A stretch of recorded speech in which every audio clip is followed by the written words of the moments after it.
Hello, Tiki Talkies. I am back. This is Aviana with Aviana Languages, and we're going to talk about, the big dreaded one, Spanish's way of saying for, again, F-O-R, not F-O-U-R, the differences between por y para.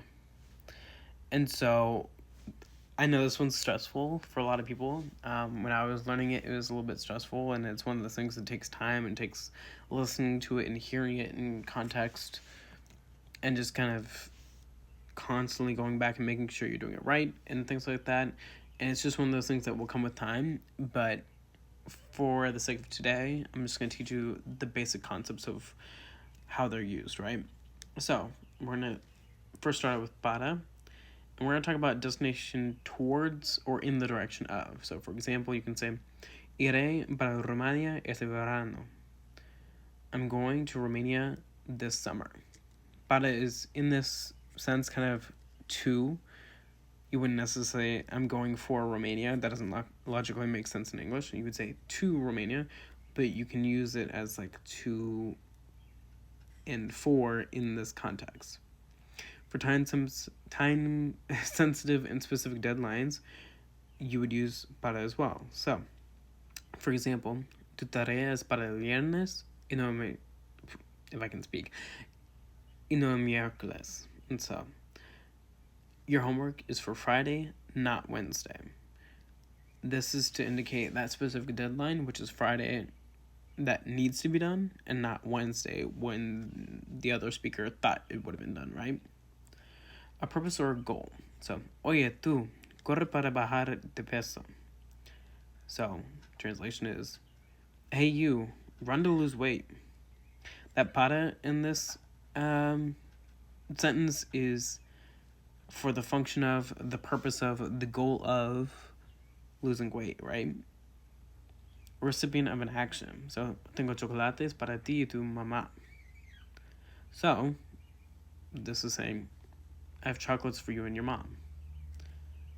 Who are the recipients of this action? You and your mom. So that's why we need to use para here, because it's always with the recipient of an action, right? Comparison. Now, this is not necessarily a comparison of two things in my example. This is a comparison of an individual to a general population.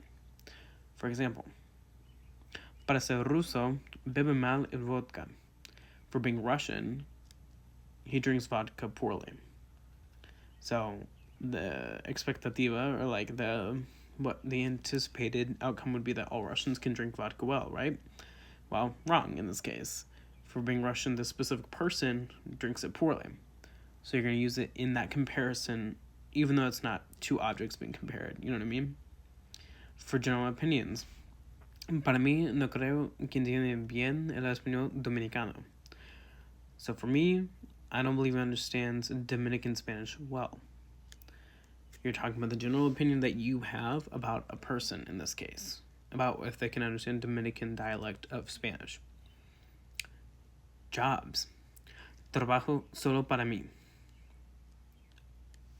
I work alone, or I am self-employed, is more of the context that is to be conveyed here. I work for myself. This is important because we're talking about employment. So I know it's easier maybe to say por mí, just like the way you say words, but it wouldn't work in this context. So you got to be careful of that.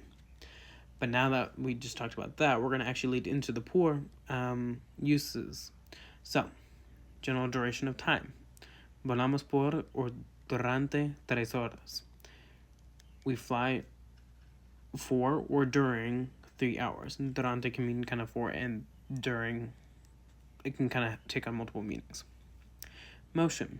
Yo camino por las aceras todos los días. So I walk on the sidewalks every day. Reason. Reason, logic, in a way. Los pájaros migraron por falta de un clima cálido. So, the birds migrated for lack of a warm climate. It's this lack of a warm climate which is the reason, right, that the birds migrated. So you kind of have to work things back to make it to help understand the logic. And excuse me. general units of measure. So, medimos por 10 cuadras de la ciudad aquí. So, we measure width is a better way of translating this into English. 10 blocks, 10 city blocks here. And it's talking about the general use of measurement in physicality, in time, different, whether it be American ways of measuring things or, you know, the rest of the world measures, you're still going to always use por in this sense. So hopefully this helps. I'm going to be posting the French, Romanian, and Portuguese ones right now. So thank you for watching. Bye.